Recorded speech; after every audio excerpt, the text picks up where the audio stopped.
हरे कृष्णा। आज का टॉपिक है आज सुबह की उनकी दिल की बातें। सुबह सुबह कोई आपके बारे में क्या सोच रहा है। मेरी कैट यहाँ पे बैठी है, सो मैं यहाँ पे रीडिंग कर रहा हूँ। करते हैं कार्ड्स की शफलिंग वन बाय वन। आप भी चैनल को सब्सक्राइब कर सकते हो, ठीक है।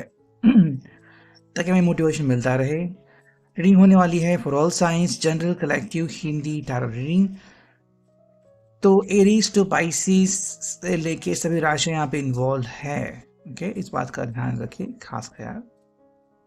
कुछ बातें या बहुत सारी बातें एज पर आपकी सिचुएशन आपके साथ कार्ड्स कनेक्ट हो सकते हैं, इस बात का भी ख्याल रखें। करते हैं कार्ड्स की शफलिंग एंड हियर वी गो।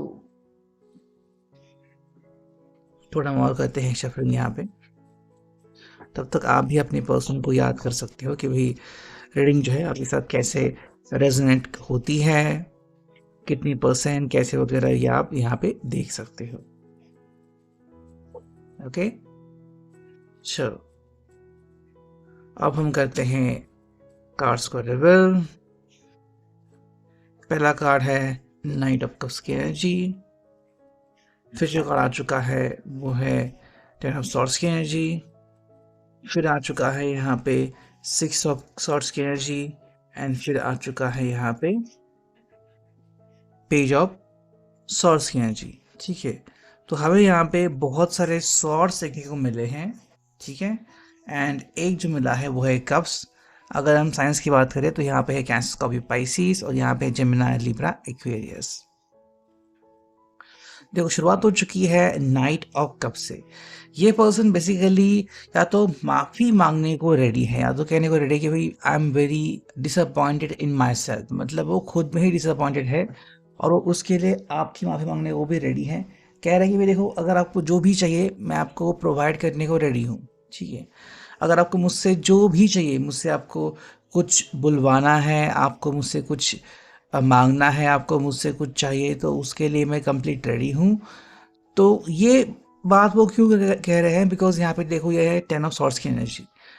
इनको लग रहा है कि आपकी आज की जो अवस्था है उसके लिए ये जिम्मेदार है और वैसे भी अकेले पड़ चुके हैं, और ये जो इनका अकेलापन है इनका पीछा नहीं छोड़ता। एंड बिकॉज ऑफ दैट ये चाहे अपने फ्रेंड के साथ रहे, कोई मूवी देखे या फिर कहीं गपशप करे, इनका ध्यान, इनका मन कहीं पे लगता ही नहीं। ऐसे हालत में को लगता है भाई कोई तो हो जो मुझे समझे, जो मुझे सपोर्ट करे। और ऐसे में इनको अगर कोई पर्सन याद आता है तो वो सिर्फ आप हो। इसलिए वो कह रहे हैं कि देखो भाई, आपको जो भी चाहिए आप मुझे खुल के कह सकते हो कि आपको मुझसे माफ़ी मांग बुलवानी है तो मैं माफ़ी मांगने को रेडी हूँ। अगर आपको चाहिए कि मैं आपको कुछ और कहूँ, कुछ आपको बोलूँ, कमिटमेंट भी दे दूँ, तो उसके लिए भी मैं रेडी हूँ। तो एक कार्ड जो है बेसिकली वो देने का कार्ड है कि I want to give you something. जो भी आप चाहें मैं आपको दे सकता हूँ, बट बशर्ते कि आप मुझे बोलो कि आपको चाहिए क्या, एंड मैं वो हर चीज़ आपको देने को रेडी हूँ। साथ में अगर हम देखते हैं तो हमें जो मिला है यहाँ पे टेन ऑफ सॉर्ड्स की एनर्जी। ये पर्सन या तो शर्मिंदा है या फिर कह रहा है कि देखो भाई, मुझसे गलतियाँ हो चुकी हैं, गलतियाँ, गलती नहीं गलतियाँ। एंड ये जो गलतियाँ हैं इसका हर जगह मैं भुगत रहा हूँ हर रोज़, और अब मैं परेशान हो गया हूँ इन गलतियों से कि हर रोज़ गलतियाँ हो जाती हैं और फिर मैं कुछ कहता हूँ, आप कुछ कहते हो। बेटर है कि अब इस गलतियों को मैं उसके ऊपर पर्दा डाल दूँ। और इसलिए इम्पॉर्टेंट है कि आप मुझे कहो एक बार कि आपको चाहिए क्या मुझसे, व्हाट डू यू एक्सपेक्ट। कि ठीक है भाई, मैंने गलती कर दी, मैंने मान ली, अब आप इस गलती के बदले मुझसे चाहते क्या हो। कि मैं आपसे माफ़ी मांगूँ या फिर मैं कहूँ कि अब ये गलती मैं दोबारा नहीं करूँगा या फिर पश्चाताप करूँगा। तो जो भी आपको एक्सपेक्ट है इनसे, वो आप इनसे मांग सकते हो। साथ में यहाँ पे सिक्स ऑफ सॉर्ड्स की एनर्जी। देखो, ये घूम फिर के ना आप ही के टॉपिक के ऊपर आते हैं, आप ही के पास आते हैं, और इसके अलावा इनके पास कोई और ऑप्शन या फिर चारा है ही नहीं। तो सिंपल क्या कह रहे हैं कि देखो भाई, आप मुझसे कहो जो भी आपको चाहिए मैं आपको वो दे दूंगा, एंड मैं आपके पास ही आऊँगा। मेरे पास कोई दूसरा ऑप्शन फ़िलहाल है ही नहीं या फिर अवेलेबल होता ही नहीं, चाहे मैं कितनी भी कोशिश कर लूँ। यहाँ पे है पेज ऑफ सॉर्ट्स की एनर्जी। सिंपल कह रही है मुझे अपनी बात रखनी है, और कई बार मैं बातों में रूखा होता हूँ। मतलब बात मैं करता हूँ लेकिन रूखी बातें करता हूँ, तो वो बातें आपको परेशान लग सकती हैं। बट ऐसा नहीं है कि मैं वो बातों से आपको परेशान करता हूँ, बस सिंपल मैं कहता हूँ कि भाई कुछ बातें होती हैं जो मैं बहुत ईज़ी करना चाहता हूँ लेकिन वो होती नहीं, तो आपको परेशानियों का सामना करना पड़ सकता है बिकॉज़ ऑफ माय सेल्फ, ठीक है?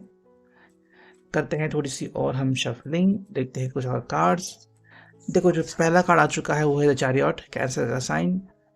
फिर आ चुका है द हैंगमैन, दोनों ही मेजर अटोमिक कार्ड्स। फिर आ चुका है द व्हील ऑफ फॉर्च्यून, और एक कार्ड अगर हम चुनते हैं, ओके, तो आ चुका है डेथ का कार्ड है स्कॉर्पियो, ठीक है। बाद में हम नेक्स्ट कार्ड लेंगे। देखो तो चैरियट यहाँ पे आ चुका है, फिर यहाँ पे दी हैंग्ड मैन। ये पर्सन का जो मन है ना वो दोलायमान होता है, कभी इधर कभी उधर। सो बिकॉज ऑफ दैट आप उसका अंदाज़ा लगा नहीं सकते एग्जैक्टली पर्सन आपसे कहना क्या चाह रहा है। कई बार ये कहता है कि चलो भाई मैं तो वापस आ गया, कई बार कहता है कि नहीं भाई मैं तो दूर चला गया, है ना। तो इनका जो मन है ना वो ठहरा हुआ नहीं है, और ये कोई फैसला भी नहीं ले पाते। अगर आप इनसे पूछते ना कि तुम एक फैसला कर लो कि तुम आखिर मुझसे चाहते क्या हो, तो फैसला करने के माइंड में नहीं है। मतलब उनका जो माइंडसेट है ना वो फैसला करने वाला नहीं है, वो बस इधर उधर घूमने वाला है। इसलिए कहते हैं भाई जैसे किस्मत होगी ना वैसा ही होगा। तो कहीं ना कहीं ये किस्मत के ऊपर ही दोष मढ़ देते हैं कि भाई किस्मत ने अगर कहा तो हम मिलेंगे, किस्मत ने अगर चाहा तो फिर हमारे बीच जो दूरियां हैं वो और बढ़ेगी या फिर वो मिटेगी। तो किस्मत इनके लिए अभी फ़िलहाल बहुत इंपॉर्टेंट रोल प्ले कर रही है आप दोनों के रिश्ते में। साथ में यहाँ पे डिस्कार्ड है कि मैं स्कॉर्पियो का साइन, जब वो कह रहे हैं कि कुछ चीज़ें होती है ना जो आपको बदलती है। तो यहाँ पे बदलने का भी कार्ड आ चुका है, और ये कह रही है देखो अगर आप चाहते हो तो मुझ में बदलाव हो सकते हैं, लेकिन अगर आप चाहते हो तो मतलब बदलाव यूं ही नहीं होगा। उसके लिए जो कारक पर्सन है वो आप हो। अगर आपने चाहा कि हाँ इनके बीच बदलाव होना चाहिए तो हो सकता है। नेक्स्ट कार्ड जो मिला है वो है 3 ऑफ कप्स की एनर्जी, और एक और कार्ड अगर हम चुनते हैं तो आ चुका है यहाँ पे हमें 3 ऑफ वॉन्ड्स की एनर्जी। दोनों ही 3 नंबर के कार्ड्स आ चुके हैं, 3 3, यानी कि कैंसर, स्कॉर्पियो, पाइसिस, और यहाँ पे एरीज, लियो, साज की एनर्जी। देखो कह रहे हैं कि भाई हमें ना एज अ फ्रेंड तुम्हारे साथ रिश्ता बनाना है, और एज अ फ्रेंडली हम आगे बढ़ेंगे। तो यहाँ पे आपके साथ एक फ्रेंडशिप कर रहे हैं, वो भी बहुत प्यारी। एंड सेकेंडली कह रहे हैं कि मैं आपका वेट करूँगा कि आप इस रिश्ते से आगे बढ़ के, मतलब एज अ फ्रेंड आगे बढ़ के, कब आपको लगता है कि हाँ भाई अब मैं सही हूँ एज अ लवर, या फिर अब मैं सही हूँ एज अ कमिटमेंट पर्सन देने के लिए, तो वो आप इनसे डायरेक्टली पूछ सकते हो। नेक्स्ट अगर हम देखते हैं कि ये जो दूसरा टैरो है वैसे हमें क्या कार्ड्स मिलते हैं, करते हैं कार्ड्स की शफलिंग, ठीक है। चलो हम कर रहे हैं कार्ड्स की shuffling, and here we go. जो पहला कार्ड आ चुका है वो है 10 ऑफ वॉन्ड्स की एनर्जी। नेक्स्ट जो कार्ड हमें मिला है वो है द फूल की एनर्जी। फिर हमें जो कार्ड मिला है वो है 5 of pentacles and 8 of swords. तो देखो यहाँ पे जो इनकी बातें हैं ना वो हम क्लियरली देख सकते हैं। 10 ऑफ वॉन्ड्स की एनर्जी एरीज, लियो, सैज, यहाँ पे है टॉरस, वर्गो, कैप्रिकॉर्न, यहाँ पे है जेमिनी, लिब्रा, एक्वेरियस। सिंपल ये पर्सन कह रहा है, इनकी बातें जो है वो बहुत ही सिंपल है कि भाई बोझ है उनके ऊपर, ठीक है। इस रिश्ते को संभालना कोई आसान बात नहीं है, और अभी फिलहाल अगर आप इनसे नाराज हो तो उस नाराजगी को दूर करना इनके लिए बहुत बड़ा मुश्किल टास्क बनते जा रहा है। तो ये आपको मुश्किल नहीं कह रहे हैं, लेकिन जो टास्क इनके ऊपर आ चुका है कि आपको मनाना है, फिर से सब कुछ सही करना है, ये डेफिनेटली एक मुश्किल टास्क है।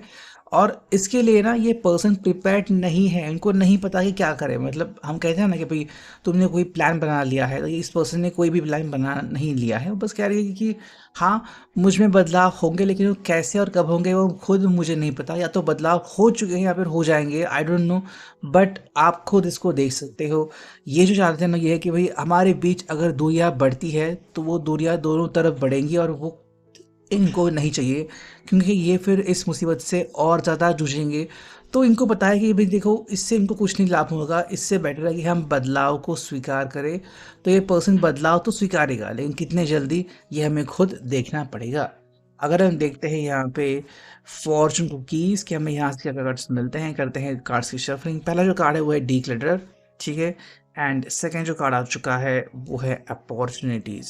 देखो दोनों का जो मीनिंग है ना वो ये है कि भाई ज़िंदगी में जो चीज़ें नहीं चाहिए वो अगर जमा करके रखी हुई है, लाइक कोई फ्रेंड हो या फिर कोई एक्स हो, तो इससे इनको परेशानियाँ होंगी, इन लोगों को जाने देना होगा, उनकी यादों को जाने देना होगा। ये इस पर्सन के लिए पहला टास्क। और सेकंड है कि अगर मौका मिलता है आपसे माफ़ी तक मांगने का, तो तुरंत उस बात को स्वीकारना चाहिए और आगे ज़िंदगी में बढ़ना चाहिए। तो ये है अभी के लिए reading. I hope it will resonate.